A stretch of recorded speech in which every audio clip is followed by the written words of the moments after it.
Ya, selamat malam, selamat pagi, selamat siang, dan selamat sore kawan-kawan. Ini episode ketiga. Kemarin gue sempet singgung gitu tentang kedaulatan ekonomi yang berbasiskan perlindungan kelas pekerja. Ya mungkin sedikit gue jelasin apa yang seharusnya kita lakukan sebagai bangsa untuk mencapai itu gitu.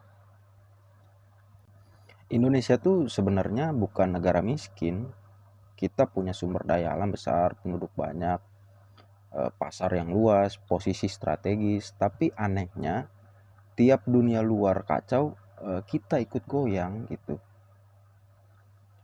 Eh dari situ gue mulai ngerti kenapa ada pemikiran pentingnya kedaulatan ekonomi gitu. Karena daripada debat politik yang nggak habis-habis gitu ya, mending kita kembali gitu ya bertanya, negara ini sebenarnya sudah cukup kuat berdiri di kaki sendiri atau belum gitu. Dan mungkin eh, menurut gue ini bukan semata-mata kalimat konservatif gitu ya. Banyak pemikir eh, dunia gitu juga punya pandangan yang serupa gitu. Mereka percaya negara yang terlalu bergantung pada kekuatan luar bakal susah eh, benar-benar mandiri secara politik gitu.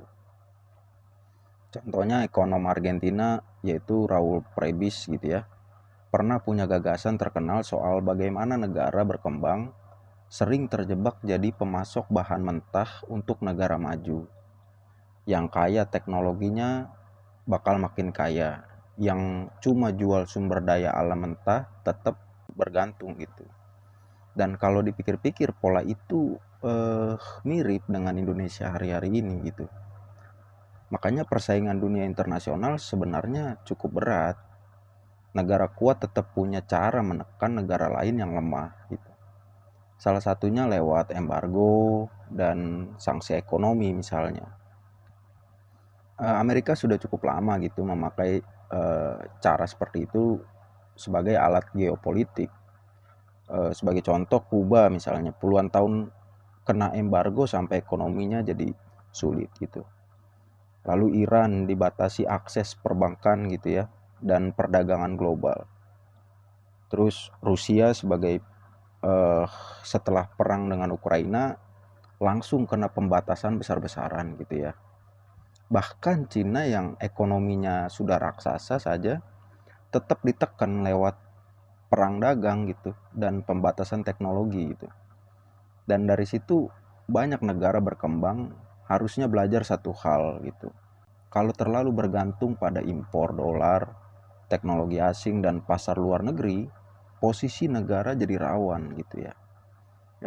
Henry Kissinger pernah bilang gitu ya, control oil and you control nation gitu. Control food and you control people. Kalimat itu terdengar keras gitu ya, tapi menjelaskan kenapa pangan dan energi selalu jadi rebutan geopolitik. Makanya sekarang banyak negara mulai sadar bahwa kedaulatan bukan cuma soal bendera dan militer, tapi soal siapa yang menguasai pangan, energi, teknologi, industri gitu ya, data dan sistem keuangan gitu ya. Michael Foucault pernah bilang juga bahwa kekuasaan modern tidak selalu hadir lewat senjata, tapi lewat sistem yang mengatur hidup manusia. Eh, Hari ini bentuknya bisa saja ekonomi, utang gitu ya, teknologi sampai kontrol pasar gitu. Dan Indonesia sebenarnya pelan-pelan menyadari itu gitu ya. Makanya muncul narasi hilirisasi lah, swasembada pangan lah, penguatan industri nasional lah, pengurangan impor sampai dedolarisasi gitu ya. Karena semua itu sebenarnya bukan cuma urusan ekonomi biasa, itu soal daya tahan negara gitu. Nah, tapi ada masalahnya. Masalahnya Indonesia sering terjebak di tengah gitu. Kita bicara kedaulatan, tapi industrinya masih lemah. Bicara kemajuan, tapi dana riset sangat kecil gitu. Bicara cintai produk lokal, tapi barang impornya masih membanjir gitu ya. Lalu bicara pembangunan, tapi ya kita tahulah korupsi masih besar gitu. Ha Jun Chang gitu ya, ekonom Korea Selatan, dalam bukunya Kicking Away the Ladder gitu. Ia menyebut negara maju seperti menendang tangga gitu setelah mereka sampai di atas.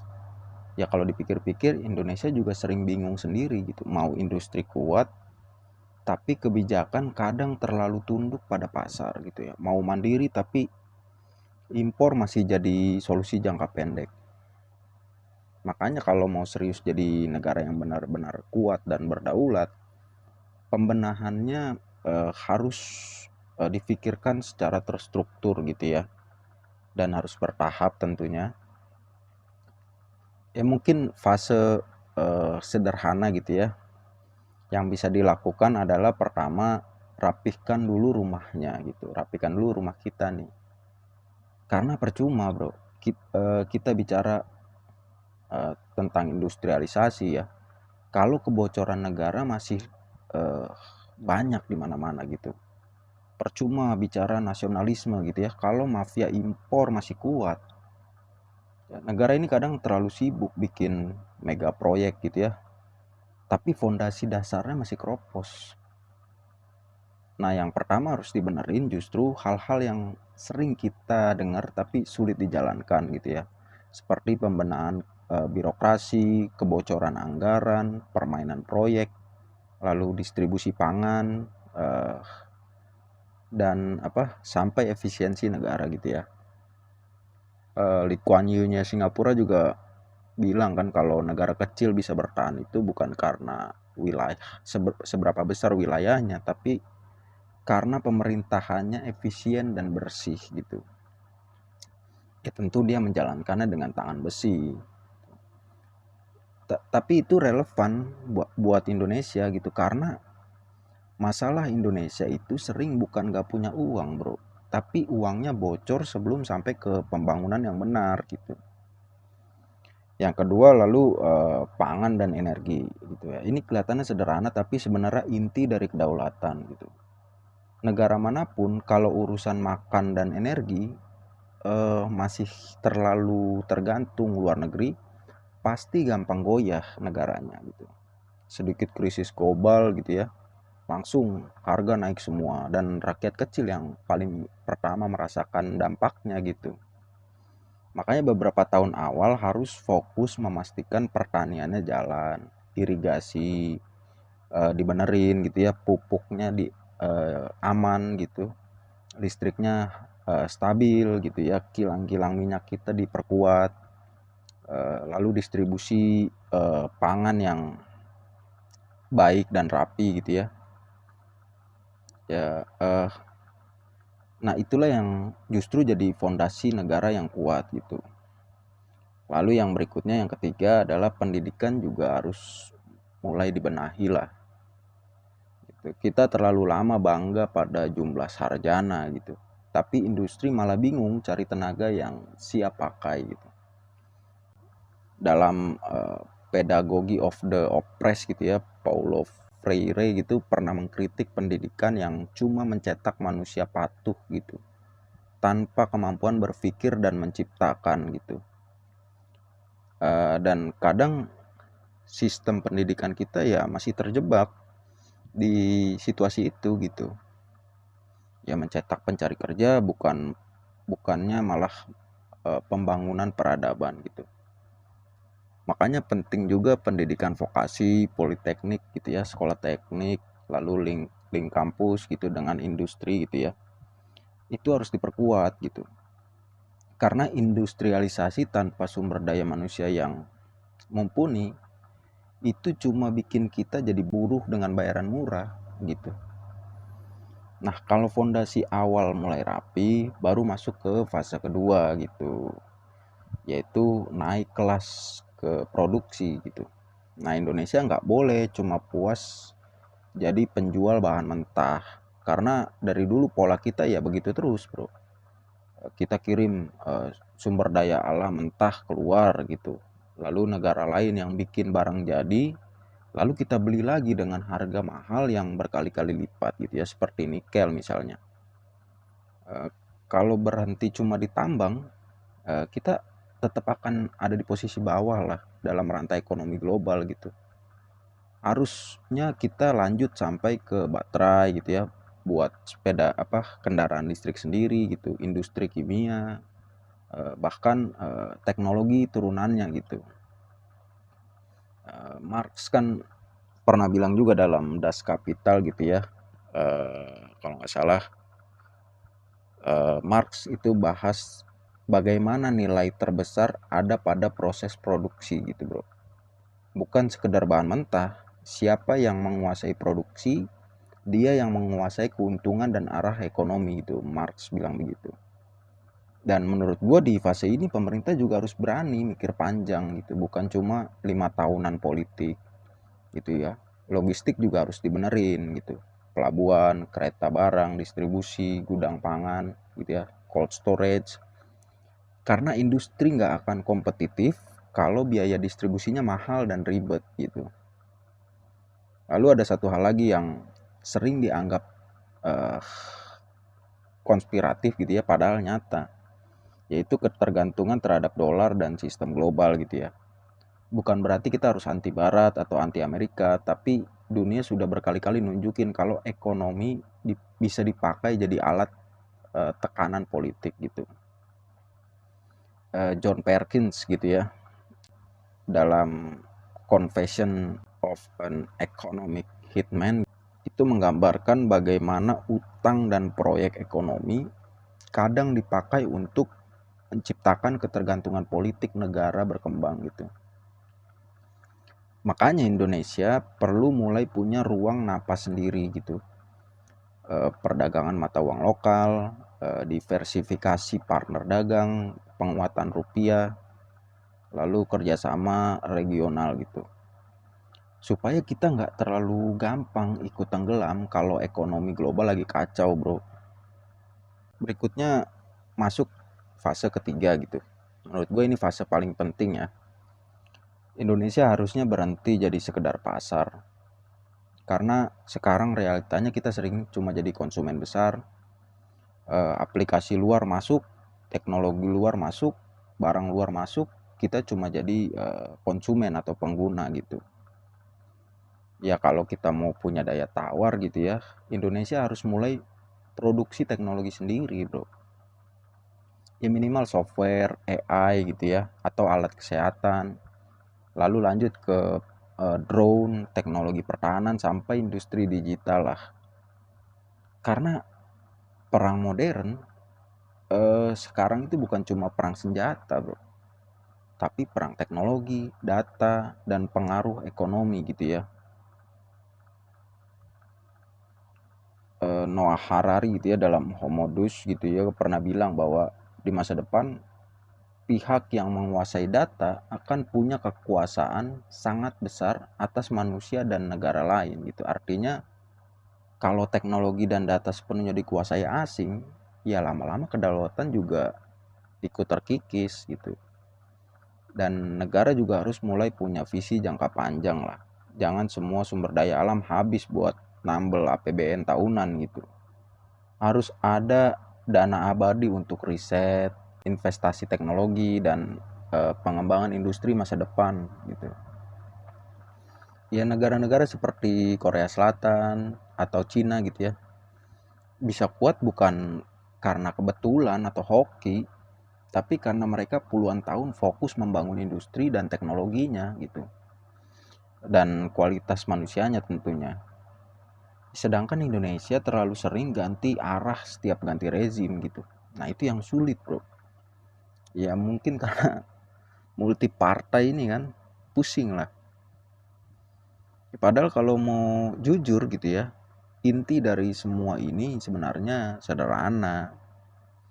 Indonesia harus berhenti puas jadi negara besar gitu, yang cuma ramai konsumsi gitu. Karena jumlah penduduk besar belum tentu kuat bro. Sumber daya alam banyak juga belum tentu berdaulat. Negara baru benar-benar kuat kalau industrinya hidup, pangannya aman, teknologinya berkembang gitu ya. Lalu rakyatnya produktif dan ekonominya nggak gampang diatur oleh pihak asing gitu. Ya kadang yang bikin gue heran juga, Indonesia itu selalu percaya diri disebut negara besar gitu ya. Padahal mental ekonominya kadang masih mental negara pasar. Eh, kita bangga jadi konsumen besar gitu ya, pengguna terbesar gitu, pasar digital terbesar, tapi jarang bertanya gitu. Siapa yang benar-benar menikmati keuntungan terbesar dari semua itu?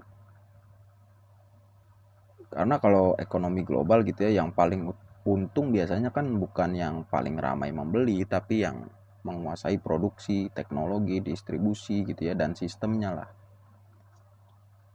Nah, disitulah letak masalahnya sebenarnya. Banyak negara berkembang gitu. Negara berkembang itu sering merasa maju karena konsumsi naik, lalu mall penuh gitu ya, aplikasi makin banyak gitu ya, kendaraan makin ramai gitu. Padahal belum tentu fondasi ekonominya benar-benar kokoh gitu. Ada hal yang menarik gitu ya, kalau kita lihat sejarah gitu. Dulu banyak negara di Asia gitu ya dan Amerika Latin percaya bahwa globalisasi itu otomatis akan membuat negara maju bersama gitu. Kenyataannya nggak sesederhana itu. Ada negara yang naik kelas jadi kekuatan industri, tapi banyak juga yang tetap jadi pemasok bahan mentah dan jadi pasar konsumsi gitu. Eh dan kadang tanpa sadar Indonesia masih ada di posisi itu gitu ya. Sumber daya alam keluar, barang jadi masuk, data keluar atau kebocoran data, platform digital asing masuk. Keuntungan besar lari ke luar negeri gitu ya. Ya jadinya hari ini bentuk penjajahan kadang nggak lewat tank atau tentara gitu, tapi lewat utang, teknologi, algoritma gitu ya, pasar dan ketergantungan konsumsi itu bentuk penjajahan baru sebenarnya. Makanya gue kadang eh, pikir gitu ya, generasi sekarang harusnya mulai melihat geopolitik itu bukan cuma soal perang militer, karena perang modern jauh lebih halus bro mainnya bro. Lihat aja bagaimana eh, chip semikonduktor gitu ya diperbutkan sekarang kan oleh dunia gitu ya. Karena ternyata benda sekecil itu menentukan AI, menentukan militer, menentukan industri gitu ya, kendaraan, sampai ekonomi digital lah. Ya siapa sangka perang abad modern salah satunya adalah justru chip dan data gitu.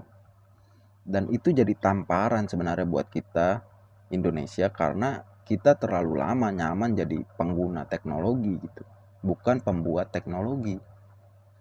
Lalu yang menarik gitu yang lainnya adalah kenapa negara seperti Jepang atau Korsel gitu bisa maju padahal sumber daya alamnya sedikit gitu. Karena mereka sadar dari awal kalau tidak unggul di manusia dan teknologi, ya mereka akan kalah. Sedangkan Indonesia sering terlalu nyaman dan dengan kekayaan alamnya gitu ya. Padahal banyak negara yang kaya sumber daya alam justru terjebak korupsi dan ketergantungan gitu ya, atau istilahnya resource curse gitu ya, kutukan sumber daya alam gitu. Karena saat negara terlalu bergantung pada sumber daya alam, elit itu sering malas membangun industri dan kualitas manusia. Ya ujungnya ekonomi nggak jadi naik kelas gitu. Makanya menurut gua tantangan terbesar Indonesia ke depan bukan cuma ekonomi tapi perubahan cara kita berpikir gitu. Kita harus berhenti berpikir pendek karena problem negara itu sering bukan tidak mampu tapi terlalu sibuk dengan politik harian gitu ya, politik receh lah. Tiap hari ribut soal elektabilitas lah, buzzer lah, drama elit, ya kan, gimmick-gimmick politik lah. Padahal negara-negara lain sibuk investasi teknologi 20 sampai 30 tahun ke depan gitu ya. Cina misalnya, mereka nggak bangun industri dalam 5 tahun, tapi puluhan tahun bro. Dari barang murah gitu ya kan, terus naik ke elektronik, lalu naik lagi ke AI gitu, kendaraan listrik gitu, sampai ke teknologi militer bro, bahkan sampai ke ruang angkasa sekarang Cina. Nah, Indonesia terlalu mudah silau pada istilah modernisasi, tapi lupa bertanya modernisasi ini untuk siapa gitu. Karena kalau modern tapi cuma jadi eh, konsumen atau pasar produk asing, ya kita cuma modern dalam dalam hal konsumsi, bukan dalam kekuatan ekonomi. Nah itu. Lalu yang menurut gue penting juga budaya instan. Gitu. Ini bukan cuma soal pemerintah gitu ya, tapi masyarakat juga. Kita hidup di era serba cepat. Semua ingin hasil instan gitu ya. Padahal membangun negara itu prosesnya cukup panjang gitu ya. Deng Xiaoping gitu ya bilang nggak pedulilah kucing hitam atau putih, yang penting bisa nangkep tikus bro. Itu artinya pragmatis tuh, ya fokus pada hasil nyata intinya. Nah kadang Indonesia terlalu sibuk nih debat ideologi, lu Pancasilais atau bukan, tapi lupa membangun hal konkret kayak riset, industri, teknologi, pendidikan, dan disiplin birokrasi gitu. Padahal negara kuat itu lahir bukan dari slogan yang paling keras, tapi dari fondasi yang paling kokoh. Dan menurut gue kalau Indonesia mau benar-benar naik kelas dalam 10-20 tahun ke depan, ada satu hal yang harus dibangun, yaitu mental produsen gitu. Karena selama kita hanya jadi konsumen, kita akan terus ketergantungan gitu. Ya kita harus mulai bangga bukan cuma memakai produk luar, tapi bagaimana kita menciptakan produk tersebut. Bukan cuma memakai aplikasi luar, tapi membangun platformnya sendiri gitu ya misalnya. Bukan cuma beli teknologi, tapi mengembangkan teknologi gitu. Karena kalau kalau enggak, Indonesia akan terus besar secara jumlah, tapi kecil dalam pengaruh global gitu. Dan itu sebenarnya yang paling bahaya bro. Terlihat besar tapi tidak punya daya tawar gitu ya. Makanya menurut gua negara yang benar-benar berdaulat itu harus punya kemampuan untuk melindungi rakyatnya, menjaga ekonominya, memberi pekerjaan yang bermartabat, dan memastikan masa depan generasinya tidak bergantung pada negara lain gitu. Dan mungkin pertanyaan paling penting sekarang bukan Indonesia mau jadi negara kaya atau tidak, tapi Indonesia mau jadi pasar atau mulai jadi pemain. Nah, di titik ini sebenarnya ada satu hal penting yang sering dilupakan ketika orang bicara soal kedaulatan nasional gitu ya. Berdaulatnya untuk siapa gitu. Eh, karena sejarah juga membuktikan gitu ya, ada negara yang industrinya maju, ekonominya tumbuh, tapi kelas pekerjanya tetap hidup susah gitu. Jadi kalau bicara kemandirian nasional tanpa perlindungan rakyat pekerja, ujungnya kedaulatan itu cuma dinikmati oleh segelintir elit lah. Makanya menurut gue pembicaraan soal nasionalisme ekonomi harus mulai dikawinkan dengan perlindungan kelas pekerja tadi gitu ya. Karena yang siapa sih yang paling menopang negara kalau bukan buruh, kalau bukan petani bro, kalau bukan nelayan, sopir gitu ya, teknisi, guru, tenaga kesehatan, pekerja informal, sampai UMKM kecil gitu. Ironisnya, kelompok yang paling menopang ekonomi justru paling sering rentan saat krisis gitu. Waktu pandemi misalnya, kita bisa lihat siapa yang tetap kerja ketika dunia berhenti gitu ya. Ya tentu buruh logistik, ojol yang antar makanan saat PSBB gitu ya, tenaga medis, pekerja gudang, petani gitu. Tapi setelah krisis lewat, banyak dari mereka tetap hidup dalam ketidakpastian gitu. Dan itu nunjukin satu hal gitu, negara tidak cukup hanya tumbuh, tapi negara juga harus melindungi. Karena kalau industrialisasinya hanya menghasilkan upah murah, kontrak yang nggak pasti, outsourcing tanpa batas gitu ya, jam kerja yang eksploitatif, maka kita cuma memindahkan bentuk ketergantungan baru yang tadinya kita ketergantungan asing jadi ketergantungan di dalam negeri gitu ya. Ya kita sering bicara takut dijajah asing, tapi lupa kadang rakyat juga bisa terjajah oleh sistem ekonomi yang dibuat oleh negara sendiri gitu. Eh, Karl Polanyi gitu ya dalam The Great Transformation gitu pernah mengingatkan bahwa kalau pasar dilepas tanpa perlindungan sosial, manusia akhirnya diperlakukan hanya sebagai komoditas gitu. Dan itu terasa banget bro hari ini. Orang dipaksa produktif terus, kerja terus, kompetitif terus. Tapi biaya hidup makin tinggi, rumah makin gak kebeli bro, makin mahal. Pendidikan mahal. Sementara rasa aman eh, para pekerja itu semakin kecil gitu.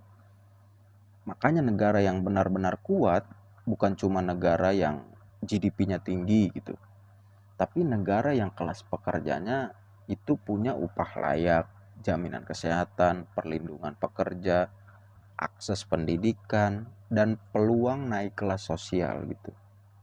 Karena stabilitas negara sebenarnya lahir dari masyarakat yang merasa punya masa depan.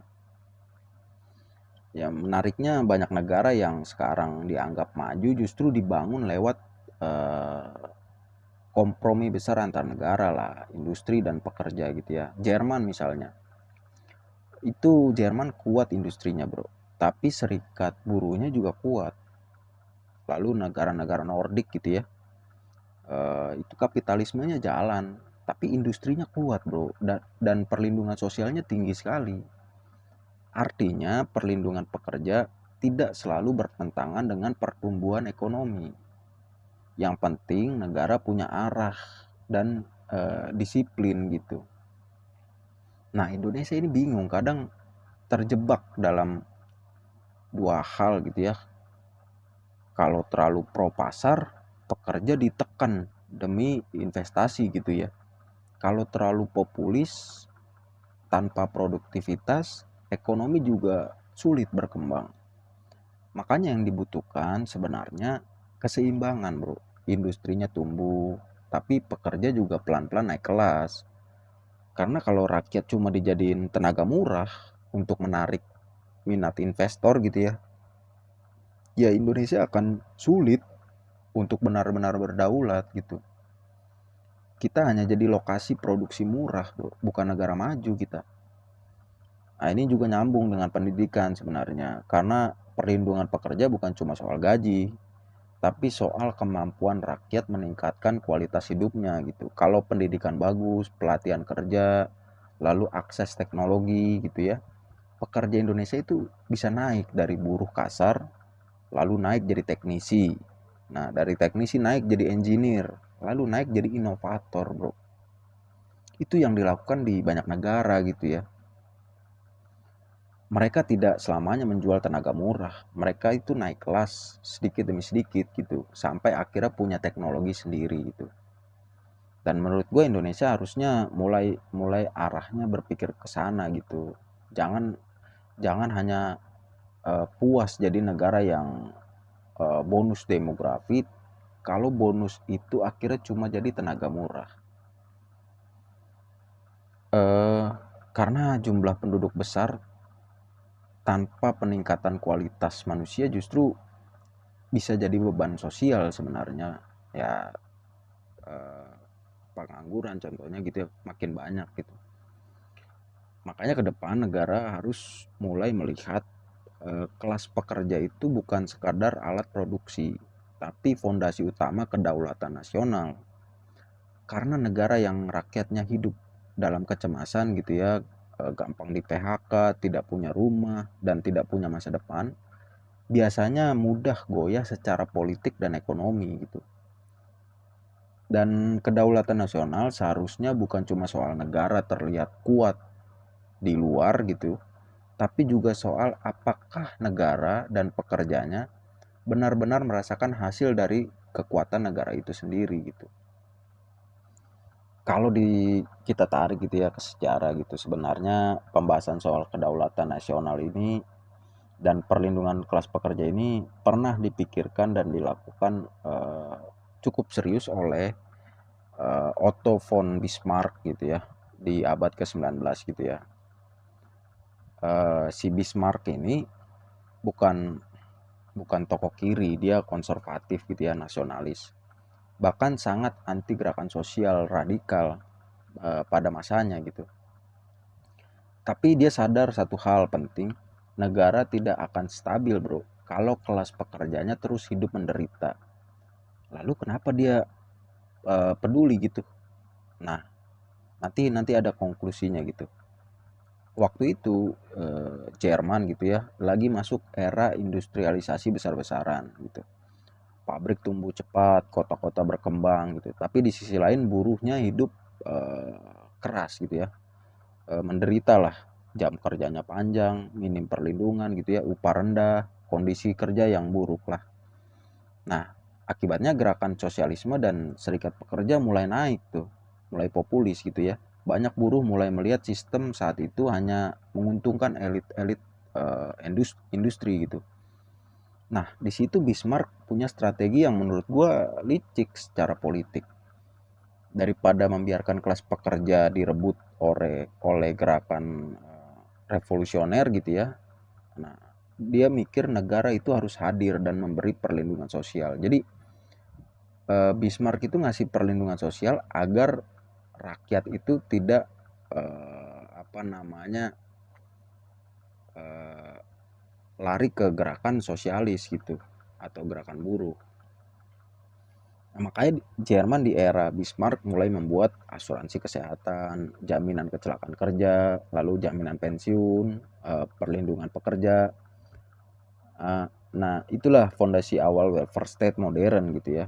Artinya bahkan negara nasionalis konservatif pun itu mengakui kalau rakyat pekerja merasa ditinggalkan, negara itu bisa goyah, bro.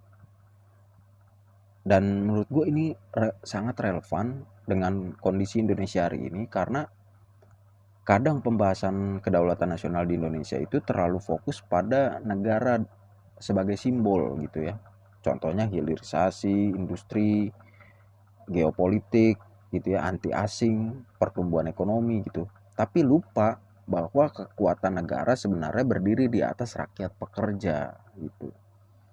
Kalau buruh tetap murah, petani tetap miskin gitu ya, anak muda sulit punya rumah apalagi pekerjaan gitu ya, pekerjaan yang nggak pasti dan pendidikan mahal, maka rakyat lama-lama merasa tidak punya hubungan emosional dengan mega proyek negara gitu. Nah, Bismarck paham itu bahwa nasionalisme itu tidak cukup dibangun lewat pidato patriotik. Negara juga harus memberi rasa aman sosial gitu ya. Tapi sejarahnya ini strategi Bismarck itu tercium lebih dulu lah. Jadi gagal mencapai tujuan represif yang diharapkan gitu.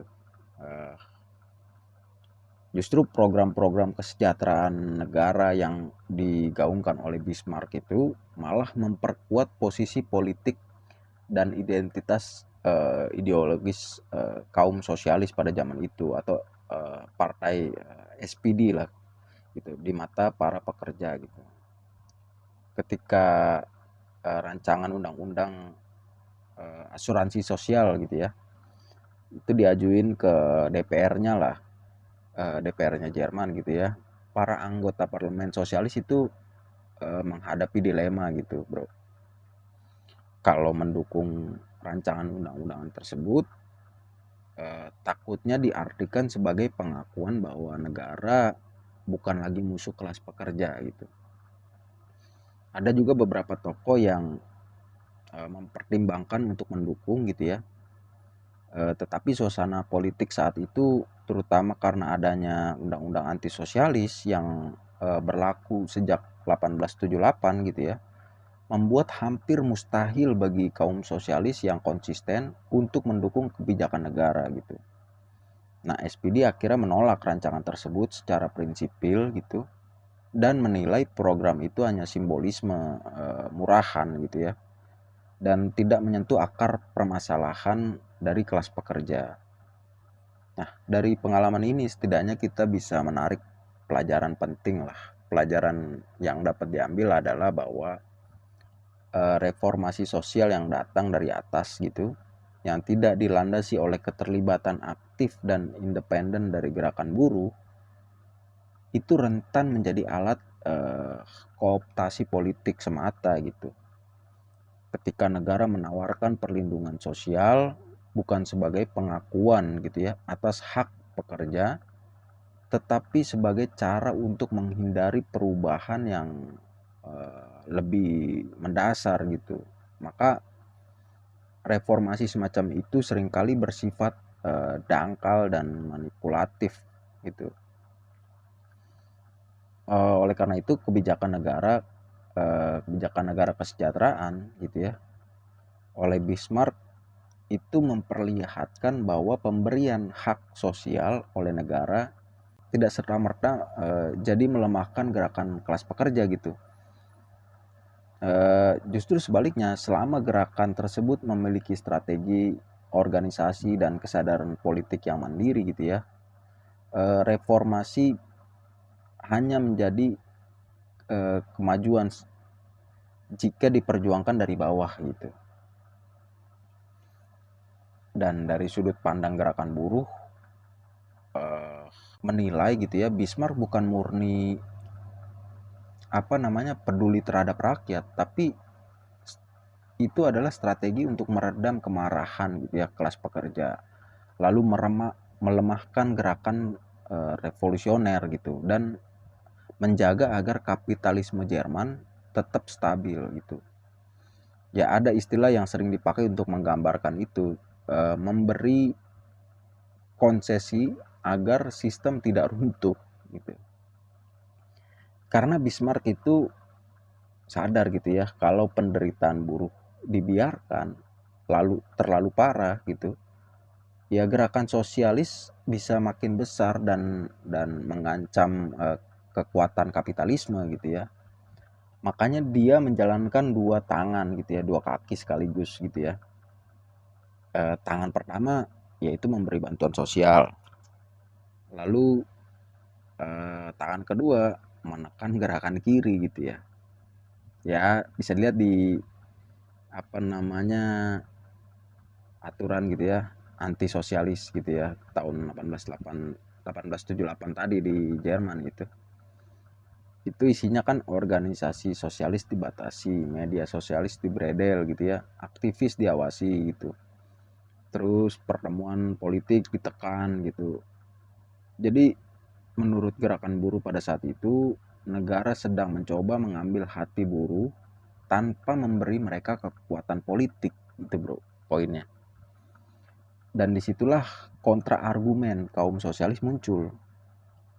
Mereka bilang perlindungan sosial memang penting, tapi kalau alat produksi, lalu kekuatan ekonomi dan negara tetap dikuasai oleh elit industri dan aristokrat gitu ya, buruh itu tetap tidak benar-benar berkuasa bro.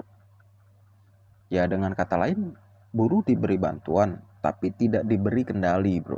Nah makanya strategi serikat buruh dan partai kiri waktu itu mereka memanfaatkan ruang yang ada sambil tetap membangun kesadaran politik kelas pekerja. Nah itu poinnya tuh. Nah ini menarik bro, gerakan sosialis Jerman saat itu, terutama yang kemudian berkembang jadi SDP lah kita sebut ya, Social Democratic Party itu ya, sadar mereka tidak bisa melawan negara hanya dengan revolusi spontan gitu ya. Akhirnya mereka menjalankan strategi jangka panjang bro. Yang pertama yaitu bangun organisasi massa gitu ya. Mereka membangun serikat pekerja, koperasi, media yang alternatif, lalu komunitas pendidikan buruh, jaringan solidaritas. Jadi buruh itu tidak hanya bergantung pada negara bro. Karena mereka paham kalau semua perlindungan hanya datang dari elit negara, maka buruh akan mudah dikontrol. Lalu yang kedua, masuk jalur parlemen. Nah ini penting nih bro. SPD mulai memakai strategi elektoral, ikut pemilu, masuk parlemen, merebut pengaruh lewat sistem. Nah ini kadang orang nggak ngerti di Indonesia gitu. Karena mereka sadar bro, kelas pekerja itu butuh kekuatan politik yang nyata gitu. Bukan cuma kemarahan di jalanan bro. Dan ini yang nantinya mempengaruhi banyak gerakan buruh modern di dunia gitu. Bahwa perjuangan pekerja tidak cukup hanya demonstrasi, tapi juga harus masuk ke institusi politik bro. Nah, lalu yang ketiga, menjaga kesadaran kelas sosialis gitu ya. Waktu itu kaum sosialis takut buruh itu dibeli loyalitasnya lewat bansos. Lalu sementara struktur ketimpangan tetap sama gitu. Makanya pendidikan politik sangat penting bro. Mereka itu menanamkan ide gitu ya, bansos itu bukan hadiah elit tapi hasil perjuangan kelas pekerja itu sendiri gitu. Ya hasil tekanan buruh bansos itu sebenarnya harusnya.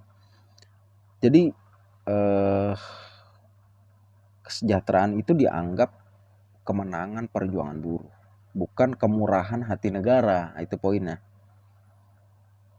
Lalu yang keempat, membuat serikat independen gitu. Karena mereka sadar gitu ya, negara bisa memakai serikat yang untuk meredam gerakan. Makanya serikat independen itu jadi penting supaya buruh tetap punya daya tawar gitu ya terhadap negara, pemilik modal, ataupun elit politik gitu.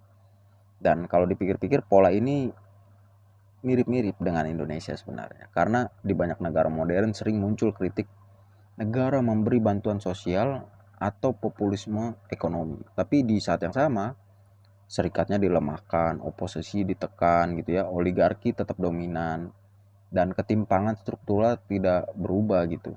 Jadi bagi gerakan kiri gitu ya, pertanyaannya bukan sekedar apakah negara memberi bantuan, tapi apakah rakyat pekerja punya posisi tawar dan kekuatan politiknya sendiri gitu. Karena kalau enggak, bansos itu bisa berubah jadi alat kontrol politik bro, ya kan. Menariknya bahkan beberapa pemikir dunia gitu ya kemudian melihat negara kesejahteraan modern di Eropa gitu itu bukan hadiah dari elit bro, tapi hasil ketakutan elit terhadap kebangkitan gerakan buruh gitu. Ya artinya banyak hak pekerja hari ini, jam kerja, cuti, upah minimum, jam sos, jaminan sosial gitu ya, itu lahir bukan karena elit tiba-tiba baik hati, enggak. Tapi karena ada tekanan politik dari organisasi pekerja yang kuat gitu. Dan mungkin itu pelajaran paling penting lah dari era Bismarck gitu ya. Negara bisa coba meredam gerakan buruh lewat reformasi sosial tadi, tapi tanpa organisasi rakyat yang mandiri dan sadar pentingnya politik kelas pekerja gitu ya, perlindungan sosial itu bisa berhenti bro, hanya jadi alat stabilisasi sistem gitu, bukan alat perubahan yang benar-benar mengubah relasi kekuasaan gitu. Dan itu menarik karena di situ ada titik temu antara nasionalisme dan perlindungan kelas pekerja. Negara ingin stabil, rakyat ingin hidup layak. Nah, kalau dua hal itu dipertemukan, lahirlah model negara yang tidak hanya mengejar pertumbuhan ekonomi, eh, tapi juga menjaga kohesi sosial gitu. Makanya kalau dikaitkan dengan pembahasan tadi ya, Indonesia itu sebenarnya membutuhkan versi modern dari itu gitu. Industrialisasi yang tidak melupakan pekerja. Itu intinya, Bro.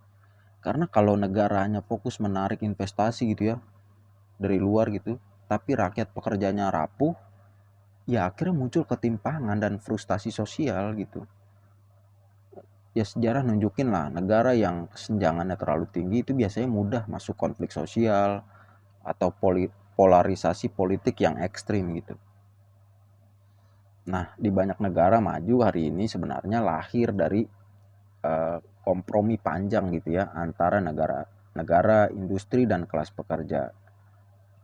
Bukan murni pasar bebas yang liar gitu ya. Ya seperti Jerman misalnya sampai hari ini masih kuat industrinya, tapi serikat pekerja dan partai pekerjanya juga kuat dan punya posisi tawar. Artinya perlindungan pekerja bukan hambatan pembangunan, justru bisa jadi pondasi yang stabil jangka panjang, Bro. Dan mungkin itu pelajaran paling penting dari sejarah Bismarck tadi. Kalau negara ingin kuat, jangan cuma membangun industri dan infrastruktur, tapi kesadaran politik dan partai yang pro rakyat pekerja. Itu adalah bagian penting tuh dari masa depan negara itu sendiri gitu ya. Lalu kesimpulannya adalah pada akhirnya gitu ya, pembahasan ini membawa kita pada satu benang merah yang sama gitu. Kedaulatan nasional dan kesejahteraan kelas pekerja sebenarnya tidak bisa dipisahkan gitu. Ya, sejarah Otto von Bismarck itu menunjukkan bahwa bahkan negara yang kuat secara industri pun akhirnya sadar bahwa kelas pekerja tidak bisa terus ditekan tanpa resiko ledakan sosial gitu. Jadi, intinya gini, Bro. Kita tuh harus sadar gitu ya, perlindungan sosial yang diberikan dari atas atau pemerintah itu tidak akan bertahan lama. Karena apa? Karena kepentingannya pemilihan 5 tahunan yang bisa berganti-ganti arah eh, karena multi partai tadi itu, multi kepentingan kan, dan bisa multi haluan, Bro. Tergantung kepentingan elit parpol dan bisa saja sewaktu-waktu dipakai sebagai alat kontrol. Kalau rakyat pekerja tidak punya kekuatan sendiri dari bawah gitu ya, dan dari partai yang berbasiskan rakyat miskin dan pekerja itu sendiri gitu. Dan dari pelajaran itu kita mengambil poin gitu ya, kedaulatan nasional bukan cuma soal bendera, militer atau pidato politik. Kedaulatan yang nyata adalah ketika negara punya industri yang kuat, pangan yang aman, teknologi yang berkembang gitu ya. Dan kelas pekerjanya bisa hidup layak dan punya posisi tawar dalam menentukan arah bangsa gitu. Ya mungkin itulah sedikit pandangan gua gitu ya. Mungkin segitu dulu pembahasan yang gua sampaikan, nanti bisa berlanjut lagi dengan topik yang sama atau topik yang berbeda gitu ya. Terima kasih kawan-kawan yang udah dengerin.